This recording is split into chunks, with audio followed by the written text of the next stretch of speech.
바로우는 지난 주말 경기에서 자신의 스피드와 개인 능력을 활용해서 서울의 측면을 무너뜨리는 모습을 자주 보여줬는데요. 여기에 대해서 페널티 에어리어 안으로 크로스가 올라올 때는 자신의 압도적인 제공권과 헤더 능력을 활용해서 첫 경기부터 득점을 만들어냈습니다. 안녕하세요. 새벽의 축구 전문가 페누입니다. 오늘은 전북으로 이적한 구스타보와 바로우가 첫 경기에서 어떤 모습을 보여줬는지, 그리고 앞으로 전북에서 어떤 역할을 맡을 것으로 예상되는지 살펴보려고 합니다. 먼저 이번 시즌 전북의 가장 큰 문제점 중 하나는 전방의 스피드가 빠른 공격 자원이 부족하다는 것이었습니다. 기본적으로 이번 시즌을 시작하면서 로페즈가 이적하고 문선민이 상주에 입대하면서 전북은 로페즈와 문선민의 대체자로 무릴로와 김보경을 영입했는데요. 이 두 선수가 로페즈와 문선민처럼 드리블 돌파나 스피드를 바탕으로 플레이하기보다 플레이메이킹에 능숙한 선수들이라서 아무래도 전북은 공격진의 스피드가 지난 시즌보다 떨어진 상태에서 시즌을 시작했습니다. 최전방 공격수와 측면 공격수의 명단만 봐도 스피드가 빠른 선수는 한교원 단 한 선수뿐이었는데요. 특히 공격진의 스피드가 빠르지 않기 때문에 수비에서 공격으로 나갈 때 상대 수비의 뒷공간을 공략하는 데 문제가 있었습니다. 따라서 바로우의 영입은 부족했던 공격 라인의 스피드를 보완할 수 있다는 점에서 굉장히 중요한 영입이라고 할 수 있었는데요. 그리고 비록 첫 경기였지만 바로우는 자신의 빠른 스피드를 훌륭하게 보여줬습니다. 짧은 시간이었음에도 불구하고 바로우의 스피드가 굉장히 인상 깊었는데요.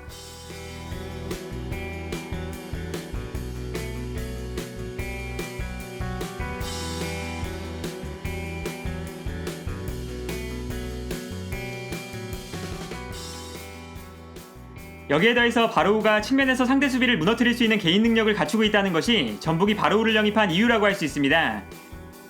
전북은 리그에서 전력이 가장 강한 팀 중 하나인 만큼 당연하게도 전북을 상대하는 팀들은 수비 라인을 깊숙하게 내리고 수비적인 경기를 펼칠 때가 많은데요. 여기서 전북은 중앙에 밀집해 있는 상대의 수비 조직을 분산시키기 위해서 측면 공격수들이 측면으로 넓게 움직이고 상대 수비를 중앙에서 끌어내는 움직임이 필요합니다. 그리고 측면에서 상대 수비를 따돌린 이후에 중앙으로 패스를 보내주면 상대 수비가 측면으로 끌려 나와 있는 상황이기 때문에 공격수가 좀 더 여유로운 상황에서 슈팅을 시도할 수 있는데요. 그러나 이번 시즌 전북에는 측면에서 파괴력 있는 돌파를 보여줄 수 있는 선수가 부족했습니다.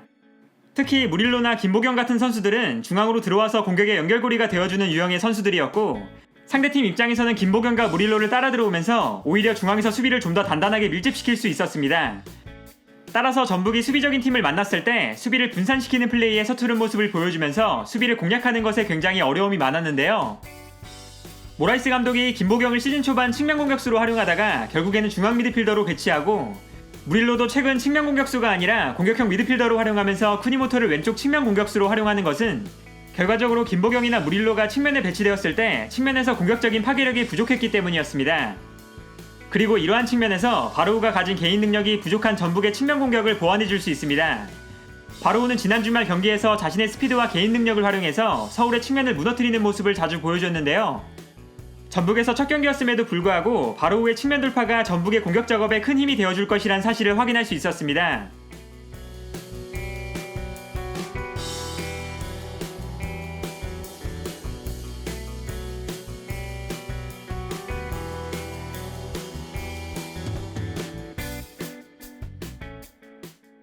한편 구스타보의 영입은 최전방 공격수 자리에 대한 갈증을 풀어줄 수 있는 영입이라고 할 수 있습니다. 이번 시즌 전북은 이동국, 조규성, 벨트피크까지 3명의 최전방 공격수를 보유하고 있었는데, 이동국이 주전 공격수로 활용되기에는 체력적인 문제가 있었고, 조규성이나 벨트피크는 만족스러운 활약을 펼치지 못하면서 최전방 공격수 자리에 대한 아쉬움이 있었는데요. 이번 경기에서 구스타보는 최전방에서 굉장히 다재다능한 모습을 보여줬습니다. 기본적으로 훌륭한 제공권과 신체 조건을 활용해서 상대 수비수와 적극적으로 볼을 경합하고 볼을 소유해줬는데요.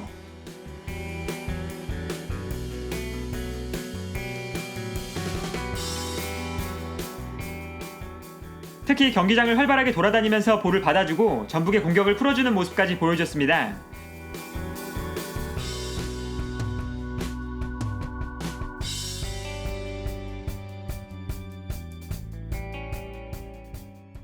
구스타보의 연계 능력과 바로우의 빠른 스피드를 활용한 공간 침투, 이 두 가지가 앞으로 전북의 훌륭한 공격 패턴이 될 수 있겠다는 가능성을 보여줬는데요. 여기에 대해서 페널티 에어리어 안으로 크로스가 올라올 때는 자신의 압도적인 제공권과 헤더 능력을 활용해서 첫 경기부터 득점을 만들어냈습니다. 아직 몸 상태가 완벽하지 않지만 공중볼은 언제든 자신 있다고 인터뷰한 것처럼 구스타보의 장점을 확인할 수 있는 득점 장면이었는데요. 코로나 사태 이전에는 세리에아의 볼로냐가 구스타보의 영입을 노렸을 만큼 구스타보의 공중볼과 득점 능력은 세계적으로도 그 가능성을 인정받고 있는 부분이기 때문에 앞으로 구스타보는 전북의 가장 주요한 공격 자원으로 활용되지 않을까 합니다. 그리고 구스타보는 경기 내내 헌신적인 수비 가담까지 보여주면서 첫 경기부터 전북 팬들의 확실한 눈도장을 받는 데 성공했습니다.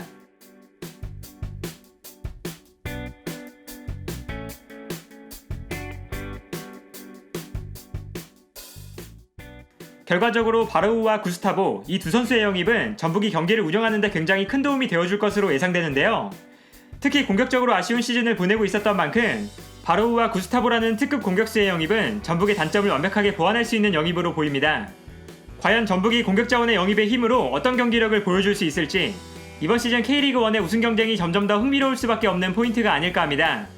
오늘 영상은 여기까지고요. 시청해주셔서 감사합니다.